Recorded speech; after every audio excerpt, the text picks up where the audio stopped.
اعوذ باللہ من الشیطان الرجیم بسم اللہ الرحمن الرحیم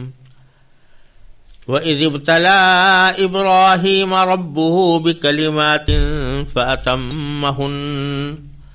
قَالَ إِنِّي جَاعِلُكَ لِلنَّاسِ إِمَامًا قَالَ وَمِن ذُرِّيَّتِي قَالَ لَا يَنَالُ عَهْدِي الظَّالِمِينَ وَإِذْ جَعَلْنَا الْبَيْتَ مَثَابَةً لِلنَّاسِ وَأَمْنًا وَاتَّخِذُوا مِن مَّقَامِ إِبْرَاهِيمَ مُصَلًّى وَعَهِدْنَا إِلَىٰ إِبْرَاهِيمَ وَإِسْمَاعِيلَ أَن طَهِّرَا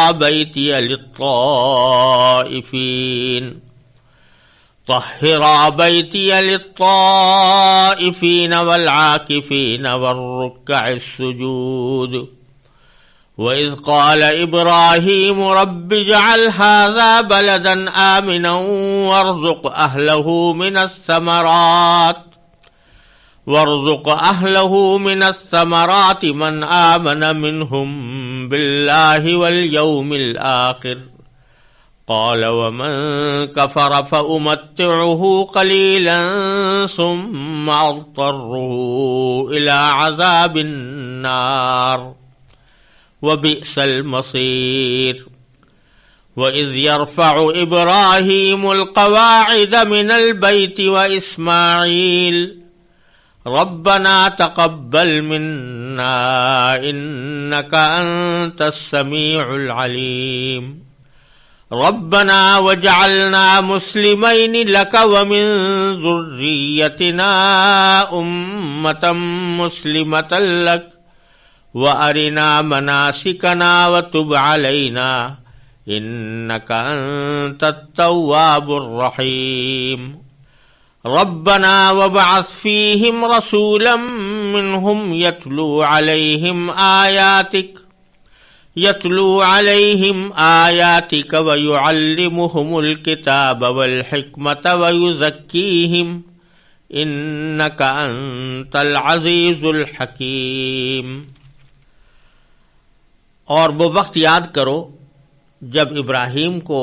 ان کے پروردگار نے کئی باتوں سے آزمایا اور انہوں نے وہ ساری باتیں پوری کی۔ اللہ نے کہا میں تمہیں تمام انسانوں کا پیشوا بنانے والا ہوں۔ ابراہیم نے پوچھا اور میری اولاد میں سے؟ اللہ نے فرمایا میرا یہ عہد ظالموں کو شامل نہیں ہے۔ اور وہ وقت یاد کرو جب ہم نے بیت اللہ کو لوگوں کے لیے ایسی جگہ بنایا جس کی طرف وہ لوٹ لوٹ کر جائیں اور جو سراپا امن ہو، اور تم مقام ابراہیم کو نماز پڑھنے کی جگہ بنا لو۔ اور ہم نے ابراہیم اور اسماعیل کو یہ تاکید کی کہ تم دونوں میرے گھر کو ان لوگوں کے لیے پاک کرو جو یہاں طواف کریں اور اعتکاف میں بیٹھیں اور رکوع اور سجدہ بجا لائیں۔ اور وہ وقت بھی یاد کرو جب ابراہیم نے کہا تھا کہ اے میرے پروردگار اس کو ایک پرامن شہر بنا دیجئے، اور اس کے باشندوں میں سے جو اللہ اور یوم آخرت پر ایمان لائیں انہیں قسم قسم کے پھلوں سے رزق عطا فرمائیے۔ اللہ نے کہا اور جو کفر اختیار کرے گا اس کو بھی میں کچھ عرصے کے لیے لطف اٹھانے کا موقع دوں گا، مگر پھر اسے دوزخ کے عذاب کی طرف کھینچ لے جاؤں گا، اور وہ بدترین ٹھکانہ ہے۔ اور اس وقت کا تصور کرو جب ابراہیم بیت اللہ کی بنیادیں اٹھا رہے تھے اور اسماعیل بھی ان کے ساتھ شریک تھے، اور یہ کہتے جاتے تھے کہ اے ہمارے پروردگار ہم سے یہ خدمت قبول فرما لے،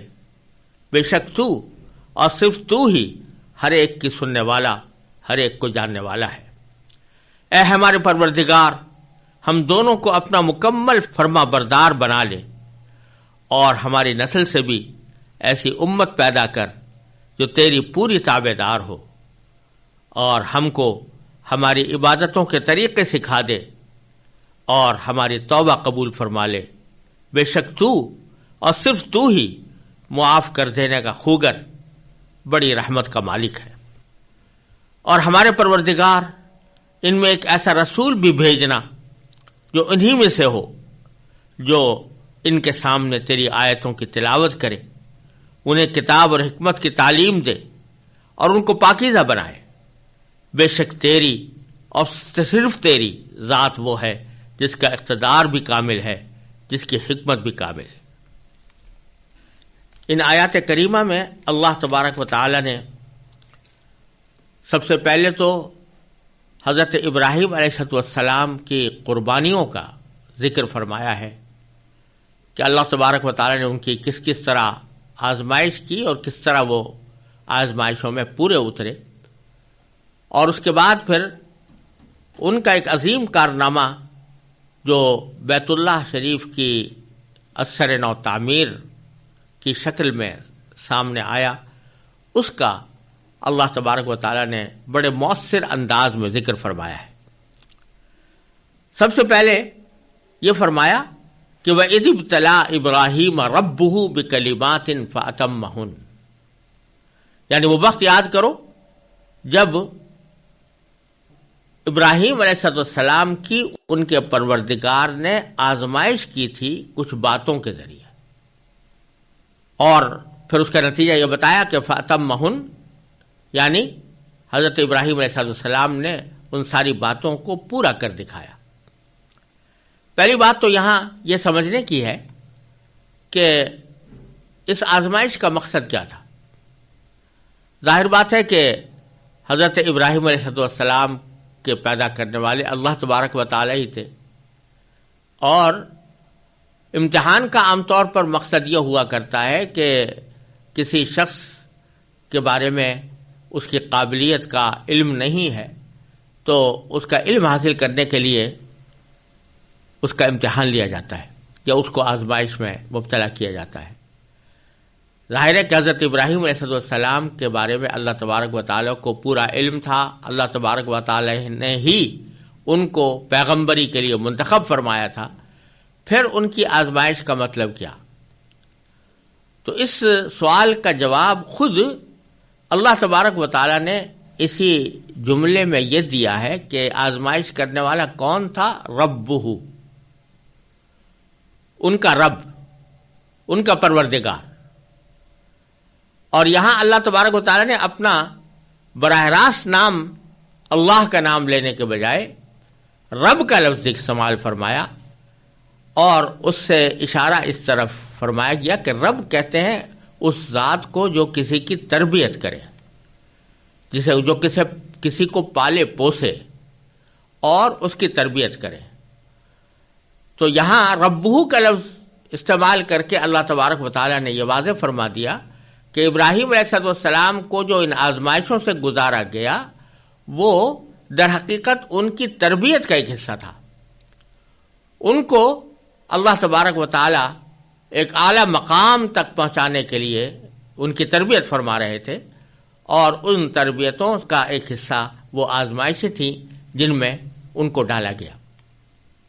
ان کی آزمائشیں ایک بہت طویل تاریخ رکھتی ہیں، اور یہاں ان سب کی پوری تفصیل بیان کرنا مشکل ہے، اور عام طور سے لوگ اس کو جانتے بھی ہیں، لیکن انتہائی اختصار کے ساتھ یہاں یہ سمجھنا چاہیے کہ حضرت ابراہیم علیہ السلام پیدا ہوئے تھے عراق میں، اور وہاں اس وقت نمرود کی حکومت تھی۔ حضرت ابراہیم علیہ السلام کے زمانے میں نمرود نے خدائی کا دعویٰ کر رکھا تھا، اور بہت سے لوگوں نے بت پرستی کا مذہب اختیار کیا ہوا تھا۔ اللہ تبارک و تعالیٰ نے ان کو تنہا اس بت پرستی کے خلاف اور شرک کے خلاف توحید کا پیغام دینے کے لیے مبعوث فرمایا۔ ان کی مشکلات کا اندازہ اس بات سے کیا جا سکتا ہے کہ خود ان کا باپ آزر بہت بڑا بت تراش تھا اور بت بنایا کرتا تھا، اور بتوں کی پرستی کی دعوت بھی دیا کرتا تھا۔ جب انسان کا باپ ہی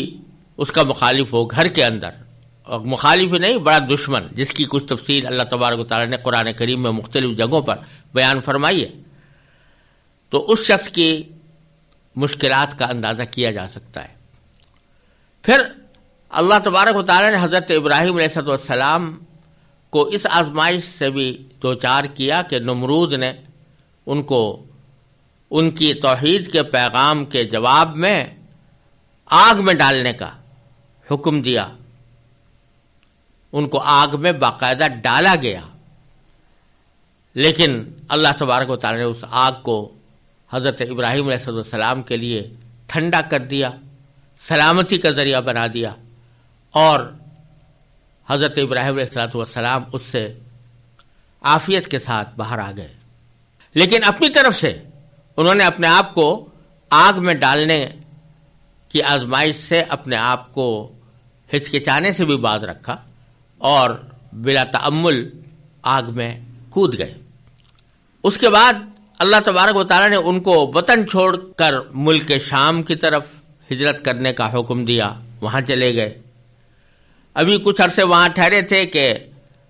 حکم ہوا کہ اپنی بیوی حضرت حاجرہ اور ان کے بیٹے حضرت اسماعیل علیہ السلام کو لے کر شام سے مکے کی بے آب و گیاہ وادی میں، جہاں کوئی آبادی ہی نہیں تھی، جہاں کوئی پانی بھی نہیں تھا، کوئی سبزہ بھی نہیں تھا، وہاں لے جایا گیا، اور وہاں جا کر اللہ تعالیٰ کا حکم ہوا کہ ان کو اس بے آب و گیاہ صحرا میں تنہا چھوڑ دو اور خود واپس چلے آؤ۔ چنانچہ حضرت ابراہیم علیہ السلام اسی حالت میں اس بے آب و گیاہ صحرا میں اپنی بیوی اور بچے کو چھوڑ کر چلے آئے۔ اللہ تبارک و تعالی نے ان کی پرورش کا اور ان کے رزق کا انتظام فرمایا، زمزم کا کنواں جاری ہوا۔ پھر اس کے بعد جب حضرت حاجرہ کے گود میں بچہ پرورش پاتا رہا اور چلنے پھرنے کے قابل ہو گیا تو حکم ہوا کہ اس کو ذبح کر دو۔ حضرت ابراہیم علیہ السلام اس کے لیے بھی تیار ہو گئے، جس کی تفصیل انشاءاللہ سورہ صافات میں آئے گی۔ تو یہ ساری آزمائشیں تھیں اور سارے امتحانات تھے جو تربیت کے لیے حضرت ابراہیم علیہ السلام کے لیے اللہ تعالی نے مقرر فرمائے تھے، اور انہی سب کا ذکر اجمالی طور پر اللہ تعالی نے یہاں پر فرمایا کہ وَإِذِ ابْتَلَىٰ إِبْرَاهِيمَ رَبُّهُ بِكَلِمَاتٍ، جبکہ ابراہیم کی اللہ نے، ان کے پروردگار نے آزمائش کی تھی کچھ باتوں سے۔ اس باتوں میں یہ ساری باتیں آ گئیں جن کا کچھ خلاصہ میں نے عرض کیا۔ پھر اس کا انجام مختصر لفظوں میں یہ بیان فرمایا فَأَتَمَّهُنَّ، یعنی ابراہیم علیہ السلام نے ان ساری باتوں کو پورا کر کے دکھایا، یعنی جو جو کام ان کے سپرد کیا گیا تھا وہ انہوں نے پورا کیا، جو قربانی ان سے مانگی گئی تھی وہ پورے طور پر انہوں نے دی، جس آزمائش میں ان کو ڈالا گیا تھا اس آزمائش پر پورے اترے۔ یہ ایک لفظ میں اللہ تبارک و تعالیٰ نے ان کے عظیم مقام کا اظہار فرما دیا کہ ہم نے ان کو طرح طرح سے آزمائشوں میں مبتلا کیا، لیکن ان سب میں وہ پورے اترے، انہوں نے ان سب کو پورا کر دیا۔ جب یہ پورا کر دیا تو اس کے بعد اللہ تبارک و تعالی نے ان کو انعام کے طور پر یہ فرمایا کہ قال انی جاعلک للناس اماما، یعنی یہ فرمایا کہ میں تمہیں تمام انسانوں کا پیشوا بنانے والا ہوں، تمام انسانوں کا امام بنانے والا ہوں۔ امام کے معنی عربی زبان میں پیشوا کے آتے ہیں، یعنی وہ شخص کہ جو سب کا سردار ہو اور سب لوگوں کو اس بات کا حکم دیا گیا ہو کہ اس کے احکام کی تعمیل کریں، اس کو امام کہتے ہیں۔ چنانچہ امام کا ایک محدود مفہوم تو یہ ہے، جیسا کہ مسجدوں میں ہوتا ہے کہ جب نماز جماعت ادا کی جاتی ہے تو جو شخص نماز پڑھاتا ہے وہ امام کہلاتا ہے، اس لیے کہ سارے مقتدی اسی کی اقتداء میں نماز ادا کرتے ہیں، اور جو کچھ بھی امام کر رہا ہوتا ہے مقتدی بھی وہی کام انجام دیتے ہیں۔ وہ کھڑا ہوتا ہے تو مقتدی بھی کھڑے ہوتے ہیں، وہ رکوع میں جاتا ہے تو مقتدی بھی رکوع میں جاتے ہیں، وہ سجدے میں جاتا ہے تو مقتدی بھی سجدے میں جاتے ہیں، اس لیے اس کو امام کہا جاتا ہے۔ اور امام کا لفظ شریعت میں اور فقہ میں کسی اسلامی ریاست کے امیر کے لیے بھی بولا جاتا ہے کہ وہ سربراہ ہے کسی ملک کا یا کسی اسلامی ریاست کا تو اس کو بھی امام کہا جاتا ہے. اور تیسرا معنی اس کا یہ ہے کہ جو دوسروں کی رہنمائی کرے اور دوسروں کو دین کی باتیں سکھائے اور دین کی باتوں کی تعلیم دے، اس کو امام کہتے ہیں. جیسے کہ ہم بہت سے اپنے بزرگوں کا جب نام لیتے ہیں تو ان کے ساتھ امام کا لفظ لگاتے ہیں، جیسے حضرت امام ابو حنیفہ رحمۃ اللہ علیہ، یا حضرت امام شافعی رحمۃ اللہ علیہ، حضرت امام مالک یا حضرت امام بن حنبل رحمۃ اللہ علیہ مجمعین. ان کے ساتھ جو ہم امام کا لفظ لگا رہے ہیں تو اس وجہ سے نہیں کہ وہ نماز کے امام ہیں، یا اس وجہ سے نہیں کہ وہ کسی حکومت کے سربراہ تھے، بلکہ اس بنا پر کہ انہوں نے جو تعلیمات ہمارے لیے چھوڑی ہیں وہ ہمارے لیے مشعل راہ ہیں، اور ہم ان کی روحانی ان کے شاگرد ہیں، اس واسطے ان کو امام کہا جاتا ہے. تو حضرت ابراہیم علیہ السلام کے لیے جو اللہ تبارک و تعالی نے فرمایا کہ میں تمہیں تمام انسانوں کا پیشوا بنانے والا ہوں، یعنی تمام انسان تمہیں اپنا سردار، اپنا رہنما، اپنا قائد تسلیم کریں گے. چنانچہ ایسا ہی ہوا کہ حضرت ابراہیم علیہ السلام کو یہودی بھی مانتے ہیں، اپنا پیشوا قرار دیتے ہیں. یہ نصرانی اور عیسائی بھی مانتے ہیں، وہ بھی ان کو اپنا پیشوا قرار دیتے ہیں. اور امت محمدیہ علیہ صاحب الصلوۃ والسلام بھی حضرت ابراہیم علیہ السلام کو اپنا پیشوا قرار دیتی ہے. تو یہاں اللہ تبارک و تعالیٰ نے یہ بات فرمائی کہ میں تمہیں تمام انسانوں کا پیشوا بنانے والا ہوں. اس سے جو کافر گروہ تھے جن کا ذکر پچھلی آیتوں کے اندر آیا ہے، یعنی یہودی، نصرانی اور مشرکین مکہ یا مشرکین عرب، ان سب کو یاد دلایا جا رہا ہے کہ دیکھو حضرت ابراہیم علیہ السلام کو ہم نے یہ منصب عطا کیا تھا کہ وہ روحانی طور پر اور ایمان کے لحاظ سے سب کے پیشوا ہوں گے. چنانچہ تم سب لوگ بھی ان کو مانتے ہو، لہذا اب تمہارے باہمی اختلافات کو طے کرنے کا بہترین طریقہ یہ ہے کہ یہ دیکھو کہ حضرت ابراہیم علیہ السلام جن کو اللہ تعالیٰ نے اتنی آزمائشوں کے بعد تمہارے لیے امام اور پیشوا بنایا، ان کا مسلک کیا تھا، ان کا دین کیسا تھا، وہ کس بات کی دعوت دیتے تھے، اس کی طرف رجوع کرو تو اس سے تمہارے باہمی اختلافات خود ختم ہو جائیں گے اگر ان کی صحیح مذہب اور ان کے صحیح دین اور ان کے صحیح تعلیمات کو تم سمجھ لو. تو اس لیے حضرت اللہ تبارک و تعالی نے یہاں پر حضرت ابراہیم علیہ السلام کی پیشوائی کا اور پوری انسانیت کے لیے پیشوائی کا ذکر فرمایا. ساتھ ہی ذہن میں کسی کے یہ خیال بھی پیدا ہو سکتا تھا، اور بہت سے یہودی اور نصرانی اور بت پرست لوگ بھی یہ کہہ سکتے تھے کہ بھئی حضرت ابراہیم علیہ السلام کے بعد جو لوگ آئے وہ بھی حضرت ابراہیم علیہ السلام کی اولاد تھے اور اپنے آپ کو حضرت ابراہیم علیہ السلام کی امت میں سے سمجھتے تھے اور ان کے دین کو اپنا دین قرار دیتے تھے، لیکن ان کی باتیں تو ہم سے ملتی جلتی تھیں. یعنی جیسے یہودی بھی کہتے تھے کہ یہودیوں میں بہت سے لوگ وہ تھے کہ جو ابراہیم علیہ السلام کو مانتے تو تھے، لیکن حضرت ابراہیم علیہ السلام کی مذہب اور ان کی تعلیمات کی تشریح اس طرح کرتے تھے کہ جس میں بت پرستی بھی داخل ہو جاتی تھی، اور جس میں بعض اوقات اللہ کا کسی کو بیٹا قرار دینے کی بات بھی داخل ہو جاتی تھی. اور اسی طرح مشرکین مکہ جو ہیں وہ ابراہیم علیہ السلام کو مانتے تو تھے، لیکن ابراہیم علیہ السلام کی تصویریں بنا کر کعبے کے اندر رکھی ہوئی تھیں اور اس کی پوجا کرتے تھے. تو یہ سب لوگ بھی تو ابراہیم علیہ السلام کے پیروے کار تھے، تو پھر کیوں نہ ہم ان کی ذریت اور ان کی اولاد کی پیروی کریں جنہوں نے یہ طریقہ اختیار کیے تھے. تو اللہ تبارک و تعالی نے فوراً اس کے بعد فرمایا کہ جب میں نے حضرت ابراہیم علیہ السلام کو یہ کہا کہ میں تمہیں ساری انسانیت کا پیشوا اور امام بنانے والا ہوں یا بنا رہا ہوں،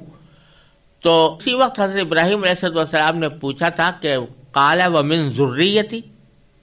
یعنی پوچھا حضرت ابراہیم علیہ السلام نے کہ اور میری اولاد میں سے، یعنی آپ نے مجھے تو امام بنایا لیکن کیا میری اولاد میں سے جو لوگ آئیں گے وہ بھی انسانیت کی رہنمائی کریں گے؟ اور وہ بھی اسی طرح امام بنیں گے جیسا کہ آپ نے مجھے بنایا ہے.